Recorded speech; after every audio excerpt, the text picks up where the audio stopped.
Hello, everybody. Welcome, welcome to a new episode of my podcast, The Power is Mine. And this is going to be episode 7. And the name of this episode is going to be The Nature of Why. I'm going to keep looking down because I made just a few talking points so I could try to kind of stay on track. Because y'all know I will go all around the world and come right back around to Atlanta and make a trip up to Florida while I'm talking if I don't kind of have talking points to hold me together, right? So I was walking earlier today and basically I came up with the title of this podcast because I just had a lot going on in my mind, y'all. Like, just a whole lot of different things going on in life. Trying to examine and recreate, reconstruct, and figure things out when it comes to dynamics in my life, when it comes to how I feel about work-life balance, when it comes to just a lot of things. I'm gonna try to sit as still as possible because this chair is so creaky, it gets very bad very quick. But, I'm getting a little headache. So I came up with the title of this podcast because I was just really trying to figure out where I stand in life with a lot of things. And a lot of times I have felt like it wasn't really okay for me basically to be me. And when I say for me to be me, I mean that my mind is always running like 15 miles per minute. I always have a whole lot of stuff going on in my head, and I also am a very inquisitive person. So I'm a person that is gonna kind of constantly need a little bit of reassurance, is going to try to figure stuff out down to the smallest level, is gonna try to fully understand things. And I feel like the best way to fully understand things is by asking why and asking different questions. And a lot of the time, people make it seem like if you're going too in depth with questions, or if you're wanting reassurance too much and you're just super insecure, or you don't believe in yourself, you don't believe in others. And it can be that, yes, because at times it is that. But what I also wanted to touch on is the fact that if everything had just been taken as it was, we would not have the evolutions, the revolutions, the change that we have today. And even still, I saw something today on a post where it said the change that was brought about, we're still going to have to keep fighting for it. We're still going to have to keep questioning people. We're still going to have to stay on people's head to keep making change, or to keep that change that we have. Because right now in our current climate, they're overturning like Roe versus Wade. They're trying to overturn, or they did overturn affirmative action. They're trying to do all of these different, what is it called? What is the word I'm looking for? They're trying to do a lot of things that are anti-transgender, anti-gay. They don't want people to be able to get abortions. There's just so many different things that are going on right now that basically back in the day, people had to ask why. People had to question the status quo. People had to bring about confrontation to get that change. And now they're trying to overturn in the current day, and we're going to have to keep trying to bring about that change, keep bringing that confrontation, keep bringing those whys, those hows, those whos, and try to figure out what is the best way that we can question what others are doing to make it the best for the collective, right? So a lot of the time, I think people definitely see confrontation as a terrible thing, as a bad thing, as a negative thing. But also, when it comes to confrontation, if you do not have confrontation, you cannot have change. Because if you don't ever question, if you don't ever make someone a little bit uncomfortable, if you don't ever say, I'm not really super okay with the way that things are going right now currently, then things will stay the same, because everyone will just be comfortable in whatever they're doing, and they won't want change. They won't question it to any degree. They're just going to say, well, things are just fine the way it is. Things are just leave it how it is. Don't bother saying anything. Don't do anything, right? And for the longest, I definitely had struggled with feeling discomfort, but I never would stop questioning. And that's what definitely gave me a lot of pushback in my life when it came to my dynamics of elders per se. And the reason why that was is because the way that my mother raised me was when someone, especially someone that has supposed authority over you or is in a position of power over you to where they can assert certain things and put you in uncomfortable situations, is doing something that you don't like, you need to assert yourself, be respectful, but assert yourself in the sense of asking why, speaking your mind, saying this is making me uncomfortable, and that is to an extent a level of confrontation. And there are many people that feel like out of a child's mouth there should never be a why, a how, a who, a questioning of what is going on. But if you don't give a child the room and the space to feel like they can question what's going on, then they will constantly be put in positions of just taking whatever's happening to them, and they become very receptive to abuse, whether it be like physical in a relationship getting older, or whether it be like sexual abuse because they have authority figures that they feel like they can't speak up if they're doing something that makes them uncomfortable. They're doing something that they're telling them don't tell anybody, but no, I'm gonna tell everybody. I'm gonna, So I've definitely even realized in my day-to-day life who I am. A large attribution of that is my mother saying, always speak your mind, always speak your mind, always speak your mind. And I'm learning to navigate, because when you grow, you realize that maybe every single thing that a parent figure, that a superior or whatever in your childhood taught you might not be the best thing. But I can definitely say for me personally, I experienced drawbacks with me speaking my mind. I experienced drawbacks with me being honest. And I'm not talking about honesty that's really clouded bullying, because a lot of people are blunt and rude and honest in ways where they're just trying to make excuses for being mean. I'm not that type of honest. I'm the type of honest that has compassion. But a lot of time people don't want that level of confrontation to where you're just like, hey, that hurt my feelings. Hey, I don't like this. Hey, I don't like that. Can you change this? Can you change that? And that's not even a bad thing, in my opinion at least. But some people just really want to be able to just do what they want to do without consequence, without question, whatever. So my first point that I'm coming to is the beauty of confrontation. I definitely feel like, yes, chaos can come from asking uncomfortable questions, from challenging the status quo, from telling somebody, hey, I don't like what you're doing, whether that be a friend, a partner, an authority figure, just anybody in regular day-to-day. But there is beauty in confrontation in the sense that when you let somebody know honestly what your boundaries are, when you let somebody know honestly what you like and dislike, it gives them room to grow and get closer to you. So if I never challenged what you're doing and told you, hey, I don't like that, guess what I'm gonna do? I'm gonna build resentment towards how you behave towards me. And you might never know that what you're doing is wrong, because you might feel like it's okay. Or you may know that what you're doing is wrong, but you're just waiting to like test the waters, waiting to see if I'm gonna say anything or not, right? But if I never tell you that I don't like what you're doing, I'm just gonna build resentments, and we will never build this deep connection, a beautiful connection, because you don't know that what you're doing is offending me, is hurting me, right? So the beauty of confrontation is, I believe confrontation can actually bring people closer. I view myself now in the current as a disruptor. And I read a little bit something about that the other day. And basically somebody who's intended to be a disruptor will always kind of have discomfort, will never really fit in, because they are meant to literally come into different environments and challenge the status quo. They're meant to show people that things can be done a different way and still be successful.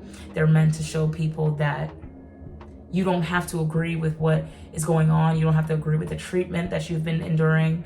You don't have to agree with what somebody makes you feel like is the beauty standard, is you gotta compromise these morals, you gotta do this, you gotta do that. No. So I believe that my path in life has kind of always just been to be the disruptor. And it's not fun being a disruptor. It's very hurtful, actually, especially when your disruption is intended also for your family unit. And in my family unit, I've experienced a lot of discomfort a lot in my life because my mother,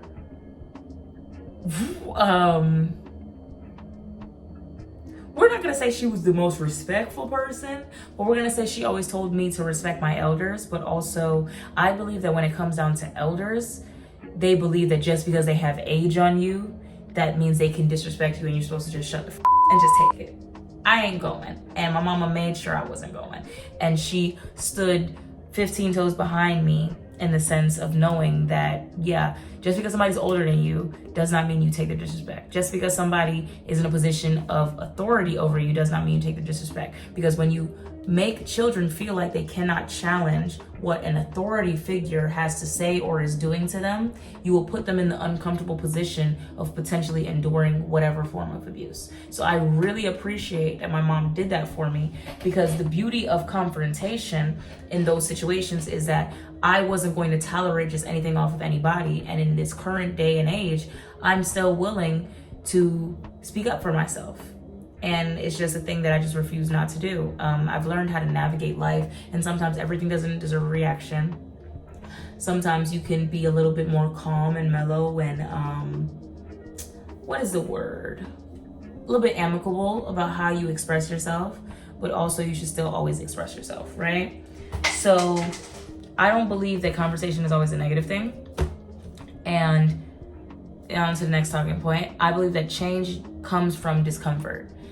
If I make you uncomfortable with a conversation, now we can get into a deeper connection. Now we can understand each other better. Now you might even feel like you've been holding things towards me, you've been feeling whatever resentment towards me, and now you want to speak on it, which I don't believe is right, because I believe you should tell somebody when they bother you, or at least wait till a good time to speak about it. And if you just never speak on it until the person says something, that means you were just holding something and just waiting until they had something to say about you so you could deflect.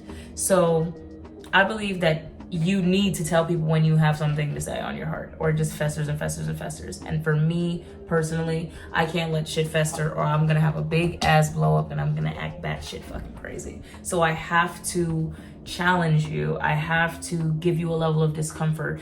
And you cannot grow if you don't have discomfort. That's literally growing pains. You cannot learn if you don't have discomfort. You don't come out of the womb knowing arithmetic. You have to be uncomfortable in class and learn these things, you know? So you have to give yourself the opportunity to be uncomfortable so you can make change. I'm uncomfortable every fucking day.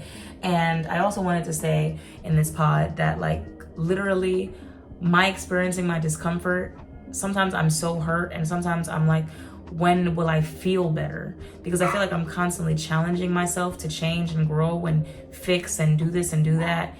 And there are times where I just still don't feel better, you know, like I'm still sad, I'm still hurt, I'm still angry. It's like an up and down, an ebb and flow. And growth is not linear, so growth is very ugly. And you choose to grow, and I feel like when you start on a certain trajectory towards growth, sometimes you just cannot stop and it makes you very uncomfortable. So literally, I know that I'm growing and I know that I'm becoming the woman that I'm supposed to be, but I'm just always uncomfortable, and I hate it, but I love it at the same time. So you can't have change without discomfort. On to my next talking point.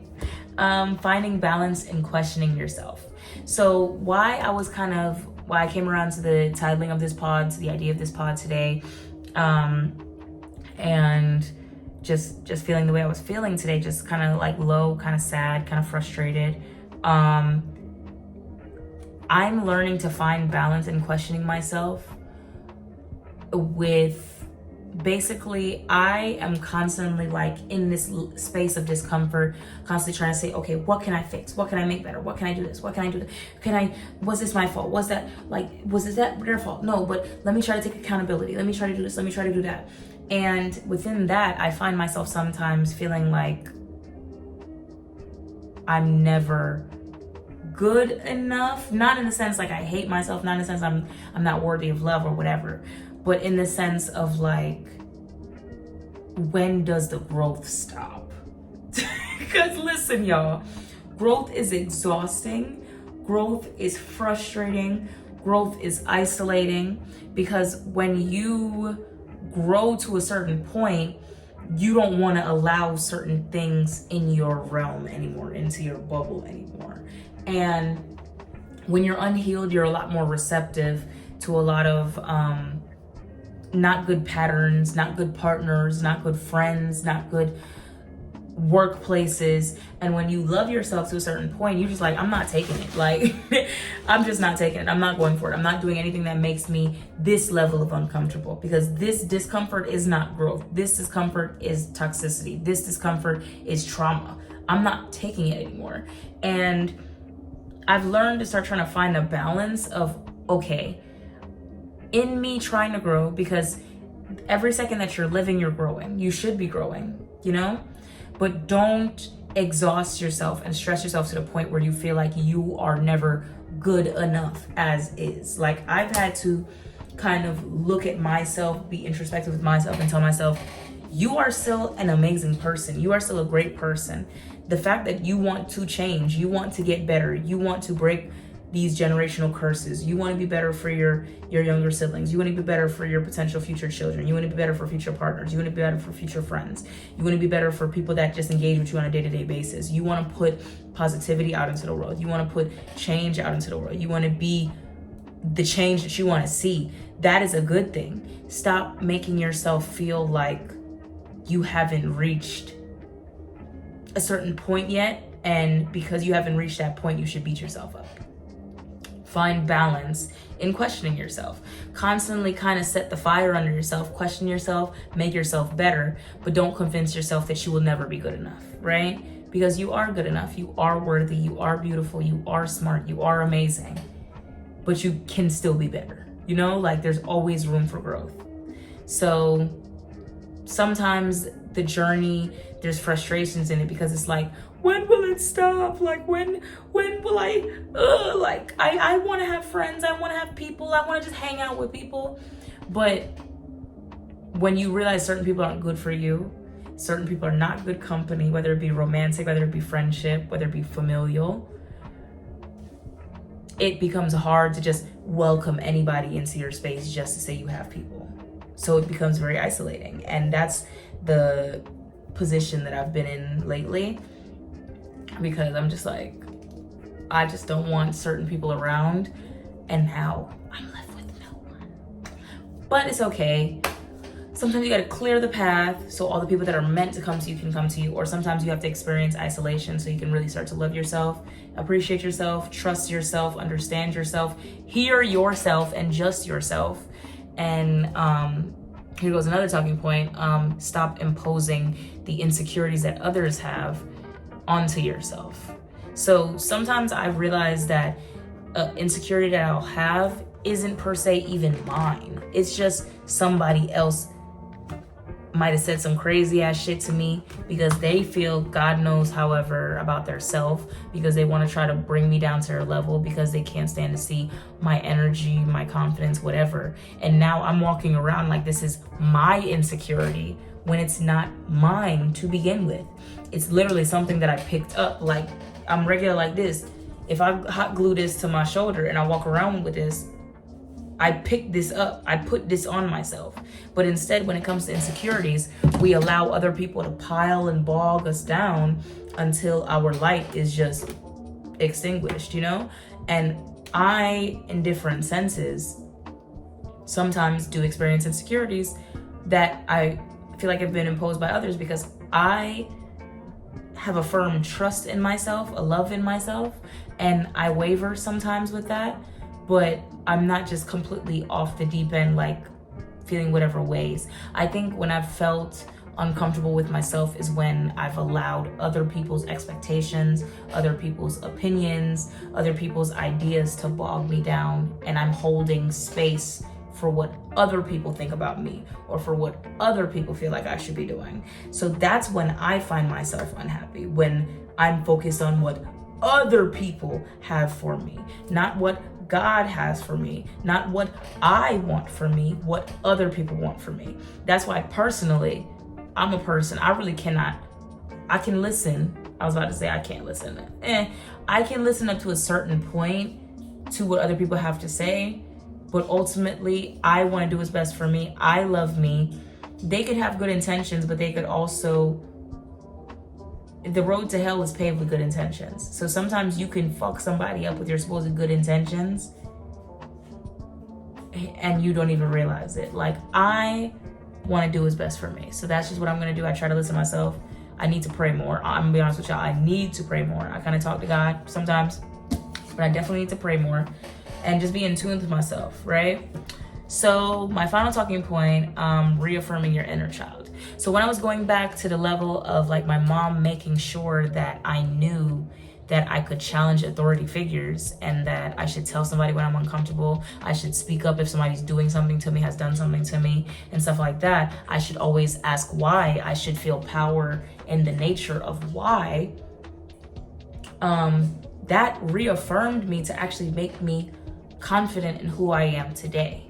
Because that inner child, if you guys have ever really been around kids, what do? But why? But why? But how? But why? But when? But who? But why? But why? But why? But why? Because they have an inquisitive mind. And I've always had that inquisitive mind up until even currently. Like, I'm just always questioning what's going on. I just cannot take stuff just for what it is. I'm a disruptor. I'm meant to be somebody who's meant to challenge.